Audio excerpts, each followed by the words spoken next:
প্রথমে এই ফটোটি দেখুন আর এখন এই ফটোটি দেখুন। কি বন্ধুরা, অবাক হয়ে গিয়েছেন? হ্যাঁ, আপনার একটি সিম্পল ফটোকে আপনি বিভিন্ন রকম ড্রেস চেঞ্জ করতে পারেন একটা সিম্পল ক্লিকে এবং এআইকে ব্যবহার করে। সো আপনিও পারবেন কীভাবে আপনার একটা সিম্পল ফটোটাকে এক ক্লিকে আপনার ড্রেস চেঞ্জ করতে পারবেন। তো চলুন আজকের এই ভিডিও দেখিয়ে দেবো।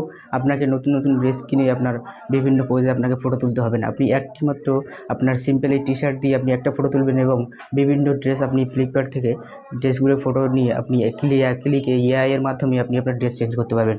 তো চলুন আজকে ভিডিওটি সেই প্রসেসটি দেখাবো। যে ভিডিওটি ভালো লাগে ভিডিওতে লাইক করবেন, চ্যানেলটিকে সাবস্ক্রাইব করবেন। তো চলুন ভিডিওটি শুরু করা যাক।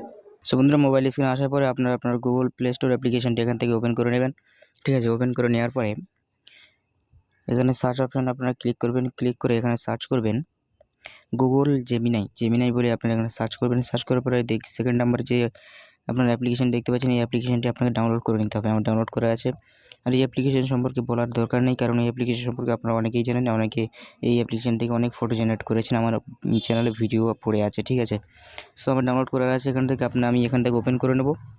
ওপেন করে নেওয়ার পরে এখানে আপনাদেরকে একটা কথা আমি বলে রাখি, একদম স্ট্রিক্টভাবে আপনাকে বলে যাই, এটা না করলে ইমেজ জেনারেট আপনি করতে পারবেন না। ঠিক আছে, এখানে দেখতে পাচ্ছেন যে এখানে একটা ব্যানানা বলে একটি অপশান আছে এবং তার পাশে লেখা আছে ইমেজ।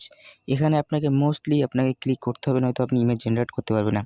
এখানে ক্লিক করার পরে আপনি কী করবেন, প্লাস অপশানের সাইডে দেখতে পাচ্ছেন, প্লাস অপশানে ক্লিক করুন।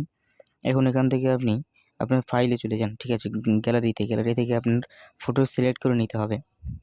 আমি এখান থেকে আমার একটা ফটো সিলেক্ট করে নেব। দেখতেই পাচ্ছেন আমি একটা ফটো সিলেক্ট করে নিচ্ছি।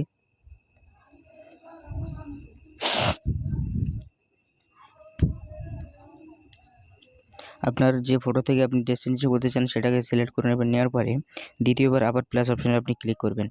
এই প্লাস অপশানে ক্লিক করে এবারে আপনি যে ফটোটা সিলেক্ট করতে চান, যে ড্রেসটা আপনি আপনার ফটোতে লাগাচ্ছেন, সেই ড্রেসটা আপনাকে ফ্লিপকার্ট, অ্যামাজন যেখান থেকে হোক আপনি ডাউনলোড করে রেখেছেন, সেটাকে আপনাকে সিলেক্ট করতে হবে। ঠিক আছে, তো আমি এখান থেকে সিলেক্ট করে নিচ্ছি। ড্রেস সিলেক্ট করে নেওয়ার পরে ঠিক আছে, এখান থেকে আপনি ড্রেস সিলেক্ট করে নিয়েছি। আমি ফটোটা দেখুন, এই ফটোটা আমি কিন্তু দেবো। এখানে যে আপনি ড্রেসটা দেখতে পাচ্ছেন, এটাও কিন্তু এআই থেকে আমি জেনারেট করেছি। আমার পুরনো ফটো আপনি দেখুন, যে এটাই হচ্ছে আমার আসল ফটো এবং এটা হচ্ছে আমি এআই থেকে জেনারেট করেছি। এবং যে চুলের স্টাইলটা আপনারা দেখতে পাচ্ছেন, ঠিক আছে, চুলের স্টাইলটা কিন্তু আমি এআই থেকেও বানিয়েছি। এখানে দেখতে পাচ্ছেন আমার রিয়েল হেয়ার স্টাইল এবং এটা এআই থেকে বানানো হয়েছে। এই রিলেটেড একটা ভিডিও আমার চ্যানেলটা পড়ে আছে, আপনারা দেখে নিতে পারেন। তারপর এখানে দেখতে পাচ্ছেন এই ড্রেসটা আমি চেঞ্জ করতে চাই, ফটো জেনারেট হয়নি, যার ফলে আমি কিন্তু নতুন একটা ফটো এখানে দিয়েছি এবং এখানে নতুন একটি টি শার্ট আমি দিয়েছি। দেওয়ার পরে এখানে একটা প্রম্পট আপনাকে দিতে হবে। আপনাকে একটা প্রম্পট দিতে হবে। এই প্রম্পটটা আমি ডিসক্রিপশন বক্সে অ্যাভেলেবেল করে দেবো, আপনারা সেখান থেকে প্রম্পটটা কালেক্ট করে নেবেন। ঠিক আছে, একটা নতুন ড্রেস আমি দিয়েছি, দেওয়ার পরে এবার জেনারেট করব। এই প্রম্পটটা আপনারা ডিসক্রিপশন বক্সে পেয়ে যাবেন, সেখান থেকে কালেক্ট করে নেবেন। আর কোনো সমস্যা হলে আমাকে কমেন্ট বক্স ফাঁকা পড়ে আছে ভাই, আপনি কমেন্ট করতে পারেন, আমি আপনার কমেন্টে সরাসরি রিপ্লাই দেবো। তারপর এখানে দেখুন অ্যারো অপশানে ক্লিক করবেন। ক্লিক করার পরে এখানে দেখতে পাচ্ছেন কিছু সেকেন্ড সময় নেবে, 20-30 সেকেন্ড পরে কিন্তু আপনার ফটো জেনারেট হয়ে যাবে। চেষ্টা করবেন আপনি যে ফটোটা এখানে আপলোড করবেন সেটা একটু ভালো কোয়ালিটিতে হোক, তাহলে কিন্তু ফটো জেনারেট করতে সুবিধা হবে এবং ভালো কোয়ালিটিতে হবে।